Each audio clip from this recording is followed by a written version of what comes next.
ಪೂಜೆಗೆ ಸಂಬಂಧಿಸಿದ ವಿಶೇಷ ಮಾಹಿತಿಗಳು. ಗಣಪತಿಗೆ ತುಳಸಿ ದಳವನ್ನು ಏರಿಸಬಾರದು. ದೇವಿಗೆ ಗರಿಕೆಯನ್ನು ಏರಿಸಬಾರದು.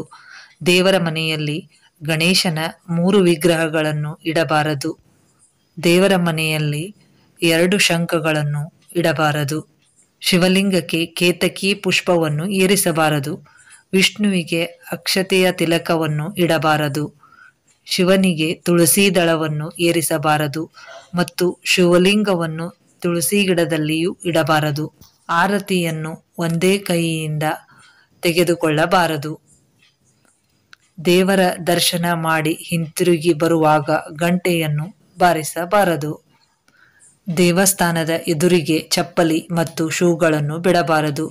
ದೇವಸ್ಥಾನದ ಒಳಗಡೆ ಹೋಗುವಾಗ ಕಾಲಿಗೆ ನೀರು ಹಾಕಿಕೊಂಡು ಹೋಗಬೇಕು. ನೀವು ಹಚ್ಚುವ ದೀಪವನ್ನು ಬೇರೆಯವರು ಹಚ್ಚಿದ ದೀಪದಿಂದ ಹಚ್ಚಬಾರದು. ದೇವರ ತೀರ್ಥವನ್ನು ಕೆಳಗೆ ಬೀಳಿಸಬಾರದು. ಸ್ತ್ರೀಯರು ಹನುಮಂತ ದೇವರನ್ನು, ಶನಿದೇವರನ್ನು ಮುಟ್ಟಿ ನಮಸ್ಕರಿಸಬಾರದು. ದೇವಸ್ಥಾನದ ದ್ವಾರ ಬಾಗಿಲದ ಹೊಸ್ತಿಲನ್ನು ಮುಟ್ಟಿ ನಮಸ್ಕರಿಸಿ ಬಲಗಾಲು ಇಟ್ಟು ಒಳಗೆ ಪ್ರವೇಶಿಸಬೇಕು. ದೇವಸ್ಥಾನಕ್ಕೆ ಮಡಿ ಬಟ್ಟೆಯನ್ನು ಧರಿಸಿಕೊಂಡು ಹೋಗಬೇಕು.